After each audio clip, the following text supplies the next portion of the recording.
Welcome to the Nutrition Mission Podcast. This is where we're going to share information about nutrition, have insights into your own personal needs, as well as product information, as well as other information. You've got to be part of this nutrition mission.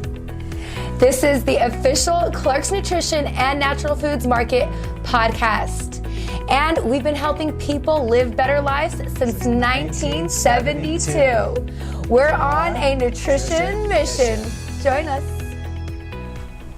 All right, this is Starkie Sowers. Welcome again to another podcast episode here at Clark's Nutrition Natural Foods Market. We call it the Nutrition Mission because we're on a mission to make your nutrition the best it can be. That said, today's topic is stress. You know what? Check it out. As much as you want to, stress is not going to go away. It ain't going to happen. I like to say, hey, like tomorrow you'll wake up and then you'll be stress-free for the rest of your life. But chances are it's not going to happen. You retire, sorry, you still got it. You're a kid, sorry, you still got it. Guess what? Stress is a part of not only our culture, but it's actually stress is actually a normal body response. Okay, where it's actually designed into our body systems. But here's the deal. Oftentimes what happens is we want to take stress and like freak out about it. One thing that happens with anxiety can either do one of two things. It can make us run away from things or make us run into things and start tearing apart piece by piece and basically deal with the problem, being able to like eliminate it or get through it or understand it better. So just don't forget that little moment. Oftentimes what happens with stress, it's sometimes a little kick in the butt for us to deal with some of the issues in our life that need to be dealt with. Okay, so what I'm going to do is I'm going to talk a little bit about stress and how it happens. By the way, there's all different types of stress. There's physical stress. There's emotional stress. There's what we call environmental stress. So hypothetically, let's say you go outside and you're working outside and it's super hot. Believe it or not, your body actually makes proteins in excess during hot times when you're working out. They're called heat shock proteins, and they actually cause the body to grow. So yeah, it's uncomfortable. Yeah, you're outside, you're working out. It's miserable. It doesn't feel good. But believe it or not, your body actually responds and it makes different types of proteins to actually grow your muscles, to toughen you up, to be able to deal with it.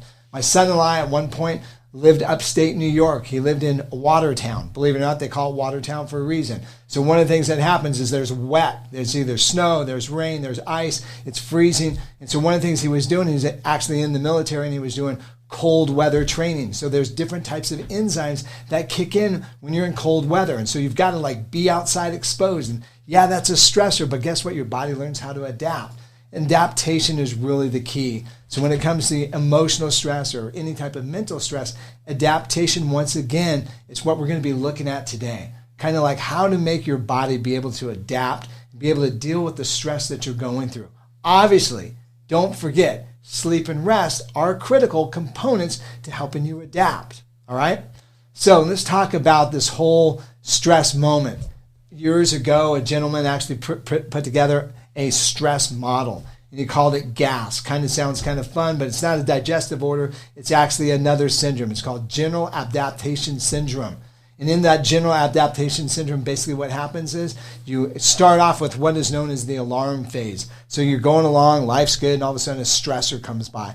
Like I said, those stressors can be all sorts of different components. And your body goes, holy crap, and goes into a freak out moment. So you go up to the freak out moment, and so what happens? The adrenal glands are pumping out a little bit more epinephrine, norepinephrine, excitatory neurotransmitters, basically kind of stimulating the central nervous system for you to deal with it, okay? So you're kind of like, oh my gosh, here I am. I got to like deal with it, right? Then you come into what we call the resistance phase, where you're trying to deal with the stress. And as you're going through that resistance phase, it can be short or it can be long, whatever the case might be. And then all of a sudden you get to what is known as the exhaustion phase, which is like, hey, I just give up. Well, in that resistance phase, the adrenal glands as well produce hormones known as cortisones. And those are the feel-good hormones. So you're like, okay, I start off, I got a little bit of stress, and you get the little adrenaline. And all of a sudden, hey, you know what? This isn't so bad. I kind of dig this. I'm starting to feel good. Well, that's like the resistance phase when your body's pumping out more cortisone. Eventually, if the adrenal glands fatigue out and then you hit the exhaustion phase, guess what's going to happen? You're just going to be in a situation where you just want to just chill and you want to run, okay? So you have to know how to kind of pace yourself through these stressful moments and be like, you know, don't be like the person that's just going to like a martyr that's just going to stay in regardless. relax and make sure that you get those moments. What we're going to talk about is some nutritional strategies. Before we get to those nutritional strategies, I'm just going to encourage you. One of the number one things you can do for stress is a regular exercise program. I don't care if it's 20 minutes a day. I don't care if it's 30 minutes a day.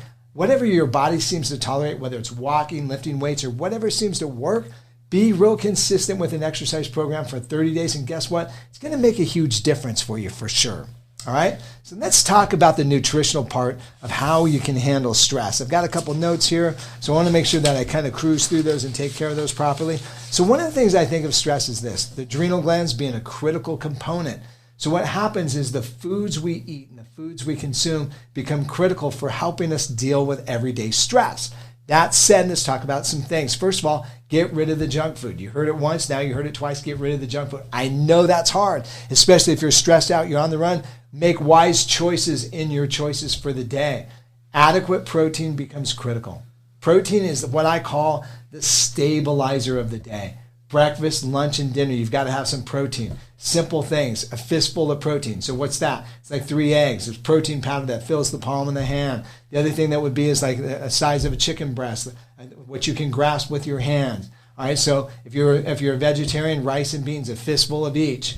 All right, so those are the protein things that we're going to need. Those are protein components that really seem to help out. Ultimately, what happens in that situation is that stabilizes the mood. Protein builds what we call neurotransmitters. Neurotransmitters are the things that help to calm your body during the moments of stress and help you to adapt from one situation to another. And what we're looking for is adaptation becomes critical, all right? Number 2, carbs. We need some carbs. Those are the things that give us energy. But here's the problem. Everybody in stress wants to do one thing. They want to go for sugar. Well, sugar does just the opposite. It gives you a little buzz, gives you a little energy, and then it crashes you. Next thing you know, you got to have more sugar. So you're back at the table every couple minutes needing more sugar because there's no way that little sugar buzz is going to be able to last you more than like maybe 30 or 40 minutes. That's the protein. You got to have the protein to stabilize. So let's make wise carb choices. So what does that mean? That means things like baked yams. That means things like different types of vegetables, the orange vegetables like carrots and things of that nature, as well as whole grains, oatmeal, brown rice, things of that nature that are going to have long-lasting carb impacts so the body can actually maintain even blood sugar, which helps us deal with stress so much easier. Finally, fats. Fats are critical. If we don't have enough fats in the system, what happens? Our body's in a situation where the nerves literally get raw. Fats calm the nerves, especially omega-3s, omega-6s, but omega-3s seem to be really lacking in the American diet. So that's going to be fish, that's going to be flax, that's going to be hemp, things of those natures to make sure that we're getting those omega-3s into the system. All right, now let's talk a little bit more on the micronutrient side. Micronutrients being vitamins and minerals. What becomes critical is this, B vitamins. B complex vitamin, there's 11 of them. There's B1, there's B2, there's B6, there's B5, there's B12, there's folic acid, there's biotin. All these different types of B vitamins help with a couple of things. But one thing to remember is this, neurotransmitters. In order for the body to work properly with the nerves, you've got to have neurotransmitters. They're like the light switches that turn things on and off. Time to go to sleep, wrong amount of neurotransmitters, you're staying awake. The right amount of neurotransmitters, you're falling asleep. Critical to balance those out. The adrenal glands, once again, is a component of that. B vitamins are just consumed like crazy when you're under stress. The amount or the requirements for B vitamins literally almost doubles when you're under a lot of stress. So I recommend that you're going to get a multivitamin. You want to make sure that you're doing a multi. A multivitamin is going to set you in a situation where you're going to get ample amounts of B vitamins. It's very difficult to eat enough B vitamins, especially when you're under stress. Another component is vitamin C. Vitamin C helps the adrenal glands produce cortisones. As I was saying, the cortisones is the feel-good hormone. It's the one that makes you feel good when you're under stress. One thing that happens when you're under stress, if you don't have enough vitamin C, then the body doesn't produce enough of its cortisone. So you got to make sure that you're eating a multivitamin that's got some vitamin C. Eat vitamin C-rich foods as well. Yes, eat the oranges. Absolutely, no question about it. But oftentimes what happens with transportation, things of that nature, you're not getting the full amount of those vitamins because ultimately, as those fruits and vegetables sit on the shelf, it dissipates in quantity. So get a multivitamin, fill the gaps up. The other thing is certain different types of minerals are very needed under stress moments. Calcium and magnesium. When I look at calcium and magnesium, calcium calms the brain. Taking calcium, magnesium, liquid calcium, magnesium at night, very effective in calming the brain. Magnesium relaxes the muscles, helps put you in a situation where you're feeling a little bit more relaxed, less tense. The less tense you are, the less the brain has to work. And guess what? It's going to help you just to chill down that much further. All right. So it kind of leaves a little bit of a core foundation. Then what I want to do is I want to talk a little bit more about some herbs and things that I think are like critical in a situation like this. When it comes to the adrenal glands are the fight or flight. So you think, well, what does it mean, fight or flight? Somebody comes in the house, middle of the night, midnight, you wake up in a panic. That's the fight syndrome. So your body starts rushing with adrenaline. So we were talking about other different types of stresses. Let's say it's a stress at work. Let's say it's an emotional stress. Your body does the same thing, whether it's like the burglar coming in at midnight or whether it's like the emotional stress at work. And so what happens with adrenal glands is they have a tendency to overproduce that epinephrine, kind of like getting you a little too excited, too wound up. Certain types of herbs actually calm that down, super effective. And we're going to kind of take a look at some of these things as well. So here's one of my favorite formulas made by Life Season. They call it adrenal tea. So it has rhodiola, also has holy basil, schisandra, ashwagandha. So let's talk about each one of those specifically. Rhodiola is very interesting. Used by athletes for years. Rhodiola is great for stress. It stimulates the central nervous system a little bit, not like caffeine, but what it does is it kind of heightens it. So you're ready to take on whatever is thrown at you. At the same time, so does ashwagandha. One thing that's very unique about rhodiola as well as ashwagandha, they're what we call adaptogens. They help you adapt from each environment. So if it's overstress or under stress, it kind of brings your body up if you're just one that's feeling like a little lethargic. But at the same time, if you're overstressed, it just calms it down and brings it down. Holy basil, literally, in my opinion, is one of the strongest herbs that you can get to kind of help and calm down the system. But on top of that is also kava. Kava is crazy amazing. It's literally like the Tahitian secret. So when you end up using kava, in my opinion, kava is one of the most sedative herbs you can get your hands on, and sometimes it's necessary. So Life Season puts out a product that's called Anxiety, and it has a couple compounds in it, and one of the compounds that it has, as I said, is kava. So if it gets to the point where you just need to shut down, shut off, and just chill out, kava is like one of the premier herbs to make that happen. So what does it do? It actually kind of works on the adrenal glands, but the other thing it does is it works out the nervous system, and it actually accentuates these little receptors that actually allows the body to use GABA, which is an amino acid that the body builds from glutamine. And so what happens with GABA is this. GABA is what we call an inhibitory amino acid.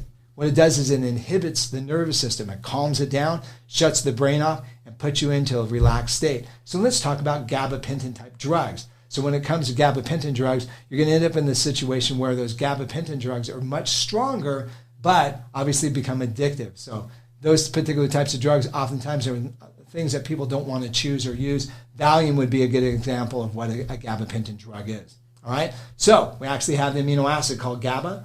GABA actually calms the nervous system. This stuff, between the combination of GABA along with kava, is like a sledgehammer. It just knocks you down to the point where you're just like, hey man, I'm chilled, I feel good, life's going to be okay. So cool formulas to be used on a regular basis. The adrenal tea if you're under stress. A lot of anxiety. The anxiety tea works very well. A lot of you guys might be thinking, you know what? How long have these herbs been around? Herbs literally have been around for thousands of years. I mean, obviously since the day that the earth was created, herbs were created as part of our healing system. So here's a great formula too. I love it. It's called Anti-Stress, and it's by Herbal Regenesis. This particular product balances the adrenals. I've been using this thing for 35 years. It's one of the reasons why I believe, without a question, that I'm able to handle stress better all the time. Ever since I was a teenager, I dealt with stress. When I started using this stuff, it made a huge difference in my life. Obviously, I take a multivitamin. Obviously, I use omega-3 fats. Obviously, I have calcium and magnesium foods as well as additional supplementation at night to help calm the brain down. But this stuff is amazing. It just gets the body back in balance. A lot of people don't feel good with herbs, do they? A lot of people feel, it feels almost kind of like, wow, they're really powerful. And they can be powerful. Most all the herbs that we're talking about today are what we call adaptogenic herbs. It allows you to adapt from environment to environment. Anything that you use 24 hours later, it's out of the system. It's not going to cause any long-term problems or complications or anything like that. A lot of people, they'll feel, it's still maybe a little bit much. I would rather do something very subtle. And so we actually have some great products I use all the time. First of all, Rescue Remedy. We've talked about this before a little bit. The Bach Flower Remedies, Dr. Edward Bach actually talked about helping to identify people's fears and be able to not only identify where the fears came from, but also be able to turn around and deal with the fears directly and be able to help eliminate them. This is his product called Rescue Remedy. Rescue Remedy is designed when there's any type of panic that happens. So, something tragic happens in the family, or, something tragic happens at work. Start using the Rescue Remedy for a couple days. Body calms down super nice. I used to use this stuff with my kids. When finals time came, I would literally buy these, and these are what we call pastilles. They taste like candy. I would literally put them on the countertops, and they would just eat it. Oh, yeah, this is great, great, great. Dad, I can't sleep. And then after a couple of days of eating it, they were sleeping good, more relaxed, in a situation where they were calmer. They also make a cream. So I would put, they wake up in the middle of the night. They'd be panicked. Put the cream on their back or on their arm, and then boom, back to sleep. Wake up hours later feeling like $1,000,000. I highly recommend it. Homeopathic stuff as well. Super gentle, can be used with children. Couple of things about homeopathy. There's a great formula called Calming by BHI. A very unique product. A couple of things, obviously good for nervous tension, great for anxiety. You literally can chew these things every 15 minutes if you need it to calm the body down. Couple highlights on them. First of all, it has Ignatia. Ignatia is for panic, fear, and terror. So where you just feel like the world's just coming unglued. The other one that's in here that I really love, a lot of times I'll wake up in the middle of the night and I use this particular one called Argenticum nitricum. Argenticum nitricum is a homeopathic remedy specifically designed to help you with fear of the future. Like if things in the future are bugging you, that's in there as well. The other thing that happens is oftentimes when we're anxious, we don't digest well. Nox vomica and some of the other different Nox combinations help to improve the digestion. BHI Calming has all that together. Just synergistically kind of helps the body calm down. By the way, children 5 and above, very effective, can use that as well. Finally, let's talk about essential oils. There's no way that you can't think about, calming the body down without essential oils. Obviously, we always think of lavender. Lavender is amazing. It works so well. Sometimes it's a little much for people, but we have some fun combinations that I brought today. One of them is called Roman chamomile. Roman chamomile, in my opinion, is one of the strongest and safest essential oils you can use for calming the body down. Very strong. It literally 1 or 2 drops is like worth 50 cups of chamomile tea. Calms the senses down, calms the brain down. By the way, excellent for pain as well. And then there's another one called clary sage. So think about the word clary sage. It literally is clary. It kind of clears the brain up. If you're stressed during the day and you're just kind of trying to help the brain like defog and feel decent during the day, clary sage would definitely be the animal for you. And finally, a bunch of them combined together called Sleep Aid, a great product to help you get sleep. Very critical when we're in stressful times to make sure that our bodies are getting sleep. It kind of resets the whole adrenal glands back to normal, gets us in a situation where we're able to get up and do the day. Last but not least, take a vacation. No question about it. 5-6 days in a row makes a huge difference, resets the body, helps you sleep better, gets you away from the fear. And a lot of times what happens when you get away from the anxiety or the fear, we kind of look at it and go, I can pull it apart piece by piece, and it's a little bit better, and I can eventually deal with it, and eventually it's going to go away. All right. Thanks again for watching another episode here at Clark's Nutrition and Natural Foods Market. Thank you guys for joining us today on our Mission Nutrition podcast, the official Clark's Nutrition and Natural Foods Market podcast. We've got another exciting episode for you next week, so be sure to review, subscribe, follow us, and stay connected. Absolutely. Be part of it. We've got so much we're going to share with you. It's going to be an amazing ride. We'll see you next time.